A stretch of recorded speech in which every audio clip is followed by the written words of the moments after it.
Welcome back to On the Clock, our show about making the moments matter. I'm your host, Elisa Guntz.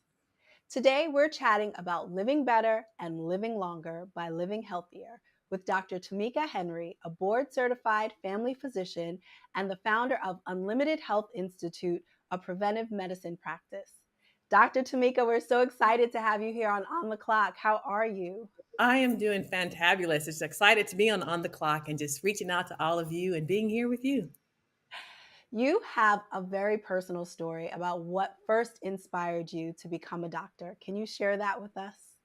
Well, interesting enough, as a kid, I had juvenile rheumatoid arthritis, which means if any of you have arthritis or know someone with arthritis, you know you're achy, joint pains, and so forth. So as a child, I was in and out of the hospital being poked and prodded, and they diagnosed me with JRA, juvenile rheumatoid arthritis. So at that time, I was like, I'm in and out of the hospital, and finally, I told my parents, I need to do something that helps other people who are like me, help my family. And I decided to pursue a career in medicine because I know people in my family who had juvenile rheumatoid arthritis. I know people who were dealing with all types of other medical conditions in my family. Like, what better way to help people than to start with my own family? Yeah. And you had so much experience on the other side of, the table from doctors that you knew firsthand what you wanted out of the experience, right? So true, because what happens is I had a really good experience as far as people coming in and out of the hospital, as far as when my parents had to work, the candy stripers would sit with me, being poked and prodded. I think that's the only downside to this day. I don't like needles that much. Um, but with that being said, people were just, I'm like, how can I help? How can I make a difference? How can I show that, and then there weren't anybody that looked like me, right? I'm like, I didn't see any black doctors. I didn't see any black nurses. And not that I'm that old, but I didn't see that many. And so thinking about the good relationship I had with my primary care doctor, and I still remember their name, Dr. Davis, and he's probably no longer living. So that can tell you how impressionable someone can be in a particular field. So doing that, medicine is it was a great choice for me.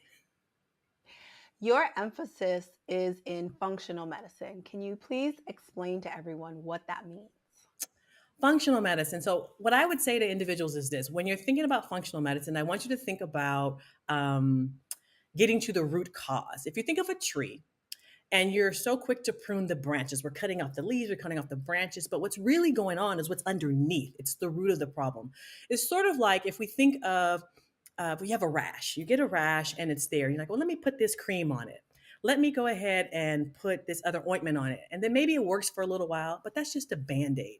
You really need to figure out why you have that rash in the first place. So maybe it's something going on with your gut because your gut is a manifestation of the skin.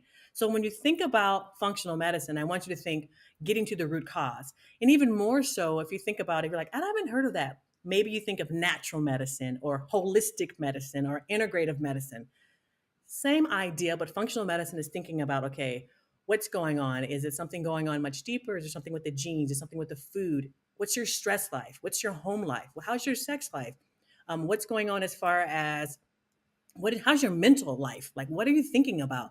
All of it comes into play, and it's a comprehensive approach to healthcare.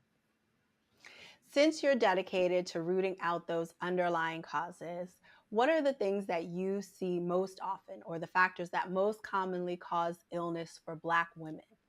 Oh, great question. First thing I would say, many Black women, we just power through. And it's like, I'm okay. I can get through it. We're so concerned about our children, our parents, our loved ones, our spouses, our partners, whatever the case may be. So we put things on the back burner. And what I see more of is self medicating. Like, you know what? Let me go ahead and I read online I can do X, Y, and Z. So I'll go ahead and I'll take this medication over here. Or I was on TikTok and they said, try this onion soup and that's going to knock out everything.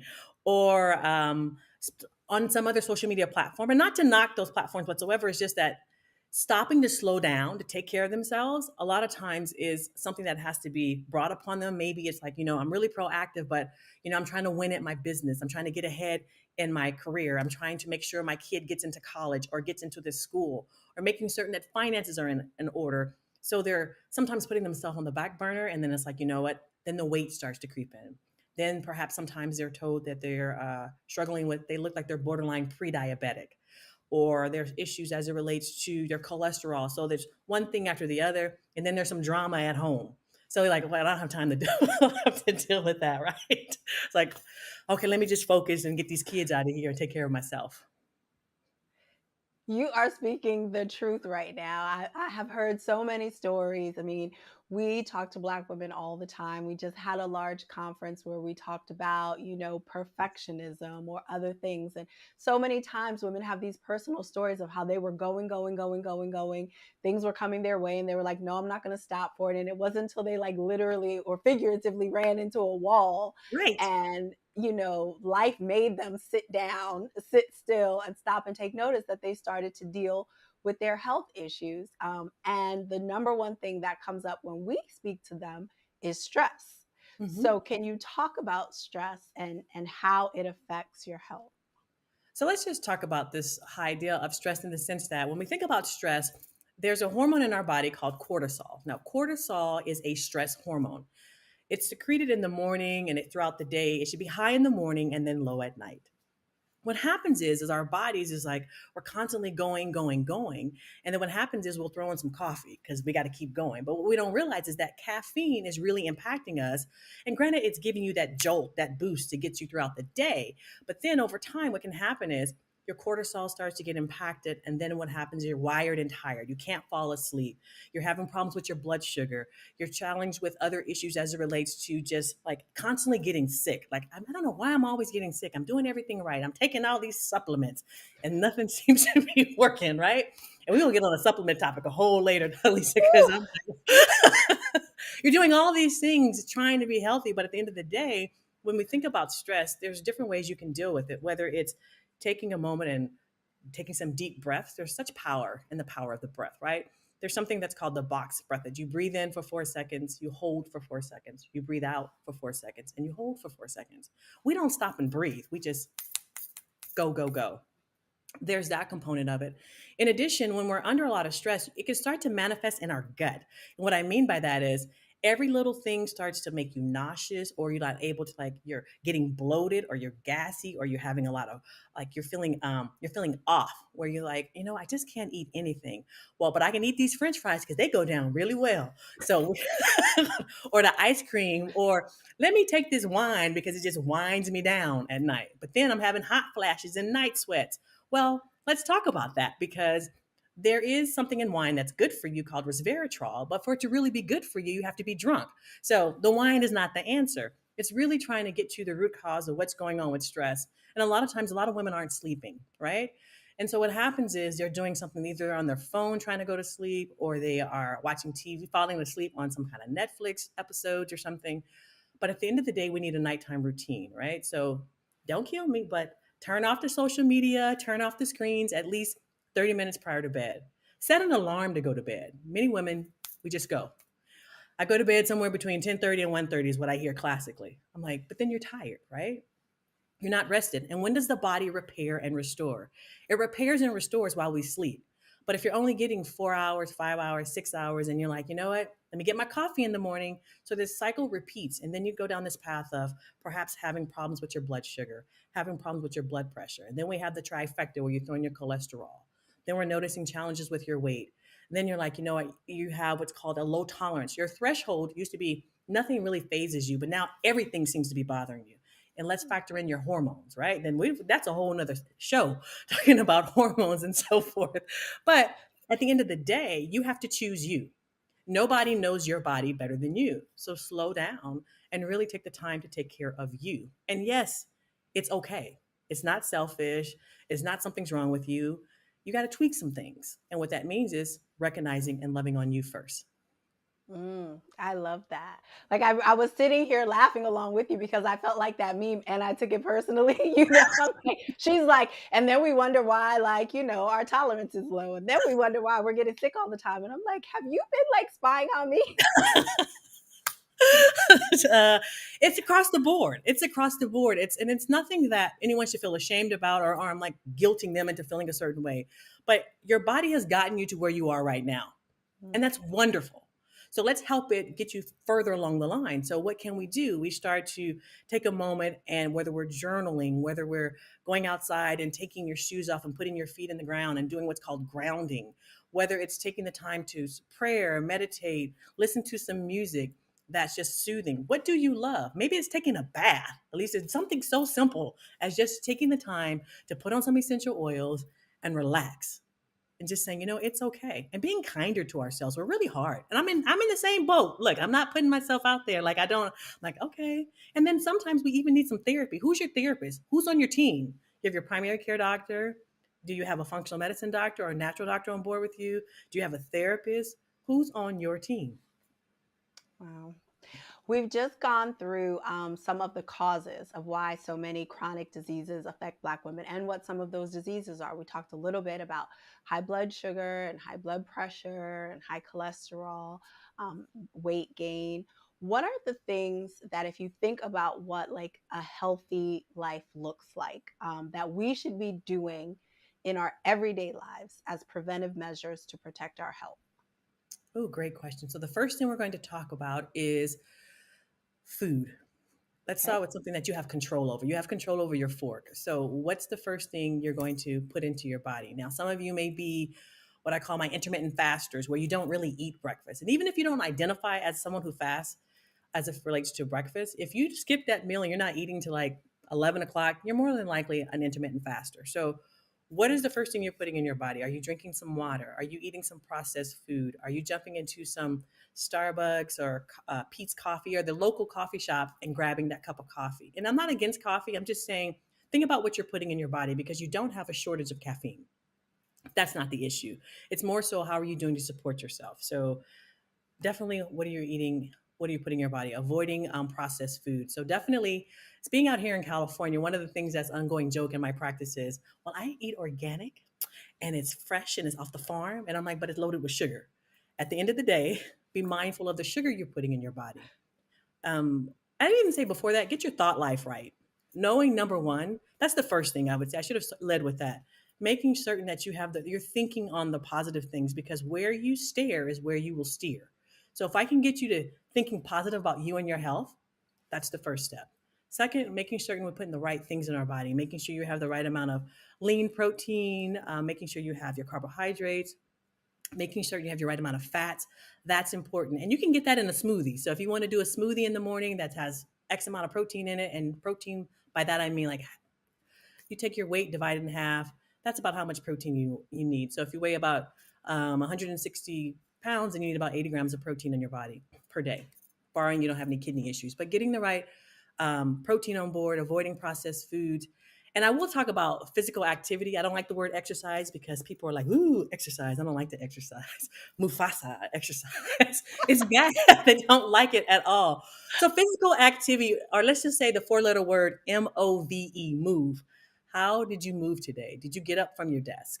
Did you get up and walk around? Did you stretch? Even if it's someone you're not into activity, if I can get you to stretch at least 15 minutes, because if you don't move it, you lose it. So move the body. As well as, if I think about the next thing I would think is water. How much water are you drinking? Do you have any water on board? Many people, they stay dehydrated and they don't realize it. If you're walking around saying you're thirsty, you're dehydrated. The fact that you're craving something to drink means you're dehydrated. So getting enough water on board. So we just keep it basic, making certain the right thought life, taking out the processed foods, having enough movement, and getting some exercise on board, as well as water. So simple, simple, simple, simple. And just pick one. Pick one. Don't pick all of them. If you want to increase water, do water. If you want to decrease the sugar, if you want to decrease the cookies and the coffee, then decrease that. If it's you want to increase movement, then increase movement. Just pick one. The biggest bang is going to be with food, but something that you're going to get a quick win. And I just need 2 millimeters of movement, just 2 millimeters. If it's, you know what, I went from no water to a glass of water, then hooty hoo, great. I love how you said it's so simple. And I was thinking, yes, it's so simple, but we never managed to do it. And especially during the pandemic, we've sort of managed to go backwards. If most Right. people are like me, I started working from home for the first time, and all of those things were out of whack. Like you talk about getting your thought life in order. I would wake up in the morning and immediately be on my phone and start working before I rolled out the bed. And then, sat down at my office, which was the kitchen table 5 feet away from the refrigerator, and sat there all day. So there was no movement. There was bad food choices. There was, for people who have struggled during the pandemic, how can we undo some of the bad habits we might have started? I'm going to say let's start with just prepping, a little bit of preparation. So we know you know you're going to work or do what you need to do during the week. So let's think about what can you get ready to make it easy for you. So let's say if you're a snacker, some of my people are grazers. So what are you grazing on? Don't buy the chips. Don't buy the cookies. Let's find something else to graze on. So if you're more of a gluten-free kind of person, then get your almond crackers or your cassava chips. Siete brand, really good for chips and salsa for those of you who are trying to get away from corn because corn can be highly inflaming. But prepping, think and don't take it out of line. Just simple. Prep for 3 days. Monday, Tuesday, Wednesday, I'm going to have this for lunch and dinner, and I'm going to skip breakfast. I think prepping is so very important. And then when it comes to, let's say you're like, I got the food down. What about the activity? What do you like to do? I'm the anomaly. I like everything. I like roller skating. I like hiking. I just picked up cycling. But what is it that you like? Is it dancing? You can learn the latest dance on YouTube right now. You can go back and take a line dancing class. Do something that you love. And even if you're new to it, just try it. And by trying it, I'm saying trying it at least a few times a week for the next 2 to 3 weeks. And if it works for you, great. If it doesn't, you're not locked in stone. Change it up. If it's Zumba, if it's weight training, if it's boxing, if it's just something that gets you out of what you weren't doing, was not moving. If it's just walking, walking is free. Put on some shoes. And then out here in California, some of them don't wear shoes when they walk outside. So shoes is not the case. Whatever you can do it. And if you're not able to walk, what can you do from the chair? What can you do? Can you do some shoulder rolls? Can you do some arm raises? What can you do based on what your capability is right now? Don't limit yourself. You mentioned some things as we were talking earlier, some of the questions you ask people as you're trying to get to the root causes of what might be going on with them. What are some of the issues we should be discussing with our doctors that we just think might be part of having a busy life or just part of getting older? So we might never think to bring them up, but they're important to talk about when we notice these things going on with us. Great question. I would say the first thing is people who are concerned about they're always gassy or having heartburn or feeling bloated or just feeling nauseous. There's so much, everything begins and ends in your gut. And what we'll do is sometimes you'll reach for some Pepsid or some Tums or some hot tea to soothe the stomach. But maybe there's something else going on. And I'm not saying that you're going down the path of cancer. I'm saying more so along the path of there's the gut lining. And the gut lining, when it's irritated, starts to cause problems where you're not able to tolerate. When you eat gluten, maybe you feel a little nauseous. When you eat corn, you get bloated. When you eat soys, or even when you eat almonds are healthy. But for some people, when their gut's not the best, they have a sensitivity to almonds, not an allergy, and there's a big difference. So reaching for almonds is causing you problems. So stop and say, you know what? I used to be able to eat this and now I'm not able to, or I'm getting more bloated and getting more nauseous, or I'm just feeling off in my gut. Stop and have a conversation. And what will happen sometimes, unfortunately, is when they'll go to their primary care doctor, they'll run some blood work and everything comes back as normal. Let me tell you this. If you don't hear anything else I say today, hear this. You don't want to be normal, you want to be optimal. So the next time someone tells you you're normal, nope. I want to be optimize me. Okay, optimize me. I'm trying to have a longer life. Trying to have quality life. It's important because I have so many people come into my practice who are like, everything is normal. And then I'll compare it up against functional medicine labs, which the range is much more narrow. In traditional medicine, the range is much wider. So it takes a longer time to pick up on disease versus with the narrower range. I'm saying, what's going on with your thyroid? Are you having some problems with your digestive system? So asking questions about your gut is very important. Another thing too is if you're noticing challenges as it relates to your energy level, fatigue. So there's different things I'll ask people. Are you physically fatigued or mentally fatigued? There's a difference. When I think about physical fatigue, I'm wondering about what you're eating, what your body is able to absorb and digest. If I'm thinking about mental fatigue, I'm thinking about brain inflammation. And we know that diabetes, is there's type 1 and type 2. Well, type 3 diabetes is Alzheimer's. So you want to make certain that you're being productive and finding out, hey, is everything going all right with my brain? Check the inflammation markers. Ask your doctor to check your inflammation markers. Homocysteine, C reactive protein, high sensitivities, those two. Check those two. I would start with those. Making sure that you're dealing with gut and making certain that you have your inflammation markers, because most doctors don't check it unless there's some other indication towards it. But you want to look for inflammation because inflammation is the root of all evil. Mm. You just mentioned some of the things that we should ask our doctors. Your consultation process is a little different from what most people might think of as an initial visit with a new doctor, because so much of it is conversation versus examination. Right. And you also have a podcast called Rocket with Dr. Tamika, which is all about speaking to people in a language that they can understand. For communities like ours who historically have a lack of distrust in the medical community, and a very valid reason for that. How can we start to have better conversations with our doctors? First and foremost, I need you to feel comfortable. If you're not comfortable initially with that doctor, then it's time for you to start to look for someone else. And I think you need to be forward in your conversation. Like, you know what? I have some reservations. I'm a little concerned, and this is the reason why I'm concerned. No one can take away how you're feeling. They should reassure you that you are safe. If you don't feel safe, then it's time for you to look elsewhere. And I say that because I get a lot of people in my practice who are like, I can't. I tried to tell them what's wrong, but they weren't listening. I'm trying to say what's happening, but they're not listening. I kept saying something was wrong with my gut, but they weren't listening. They kept telling me everything was fine and they gave me a prescription. I don't want to take another medication. I want to know why. So when you start to ask the question, why do you think this is going on? What do you think we can do about it? I'm not interested in taking a lot of medication. I want to know how can I get to the root cause. Then when you start to ask those type of questions, they're going to be a little bit put off because many of us, we research. Many of us have gotten a degree from Google University because Google has taken us down a path, and that's okay. But when you ask questions and you say, you know what, this is what's concerning me, either you're going to help me address it or I have to look elsewhere.